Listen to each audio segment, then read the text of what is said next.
Bonjour à tous et bienvenue dans cette vidéo d'analyse hebdomadaire sur l'évolution du cours du Bitcoin. Alors, si ce n'est pas encore le cas, n'hésitez pas à vous abonner à la chaîne YouTube, à activer la petite cloche afin d'être averti des sorties des prochaines vidéos, bien sûr toujours basées sur l'analyse technique, sur le trading live et sur des aspects éducatifs. N'hésitez pas non plus, le lien est en description. Rejoignez-nous éventuellement sur le canal Telegram, c'est gratuit, on discute et on partage sur le trading. Et n'hésitez pas non plus à vous abonner à la newsletter qui a été lancée il y a 2 semaines maintenant. C'est également totalement gratuit, c'est une newsletter hebdomadaire, vous recevez des analyses sur les actifs qui m'intéressent. Comme ça, bah, vous avez mon avis, tout simplement, et puis après vous en faites ce que vous voulez. Sur ce, Alerte passons à déclenchée, l'analyse achat. du Bitcoin. Alors, si je prends la vue journalière, en résumé, pour l'instant, on a fait une première impulsion, vague 1, un retracement, pardon, de vague 2, donc qui était un flat en expansion.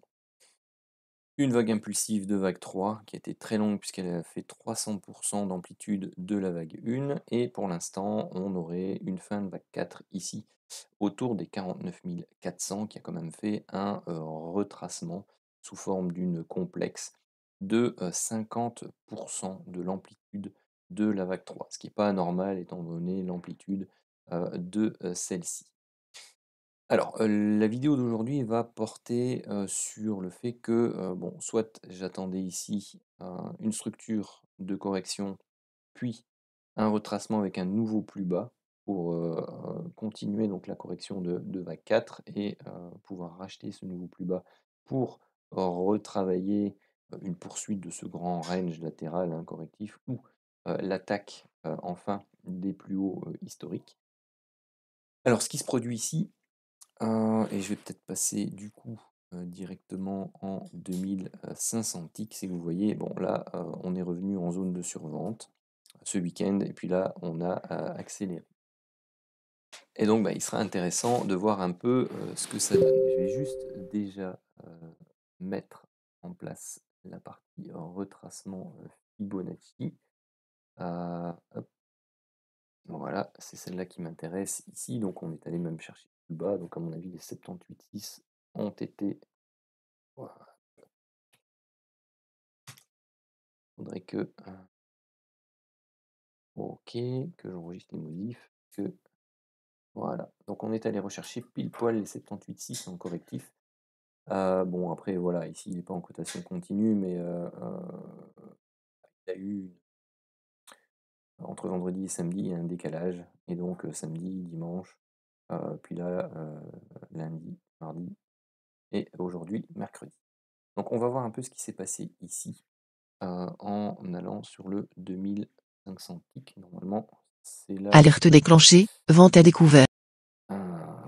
que ça avait été noté. Ça a été noté sur le plus court. Voilà, ouais, je l'avais noté sur le 100 ticks. Bon, allez, on peut garder le 100 ticks. Gardez bien en mémoire. En fait, non, gardez pas en mémoire pour l'instant le 100 ticks.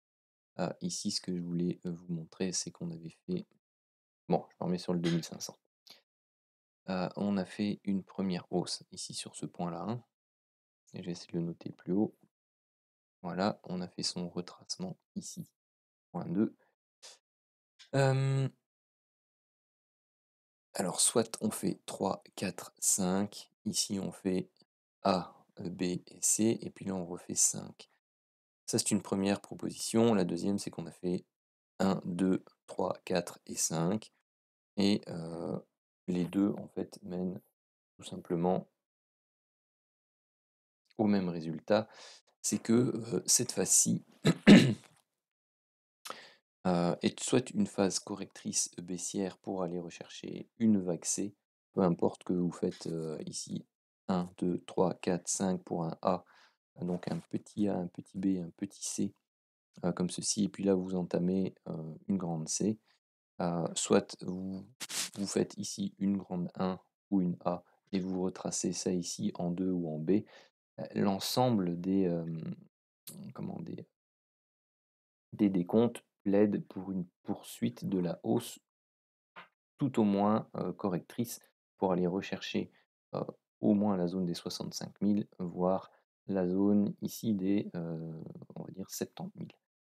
Donc moi, ce qui va m'intéresser ici, et je l'ai noté sur, du coup, le Cintiq, c'est cette séquence-ci. Donc on a eu une impulsion, un retracement en zigzag, on a eu une impulsion, un retracement en flat ici, et puis eh bien, j'attends que l'on termine cette potentielle vague 5 de cycle inférieur et que l'on vienne retracer cette superbe, voilà, on va dire qui va plus ou moins jusque-là, cette superbe séquence impulsive haussière. Donc bon, il faudra attendre qu'elle se termine.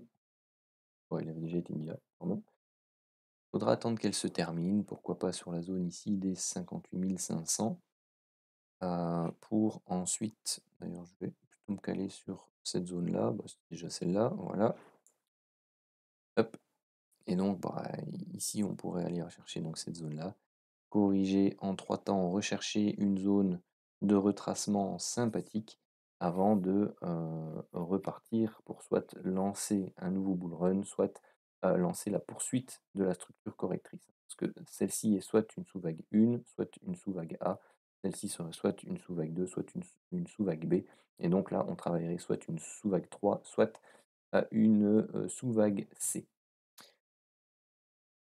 Voilà tout simplement ce que j'avais à dire sur le Bitcoin. Sur ce, je vous remercie d'avoir suivi cette courte vidéo et je vous dis à bientôt.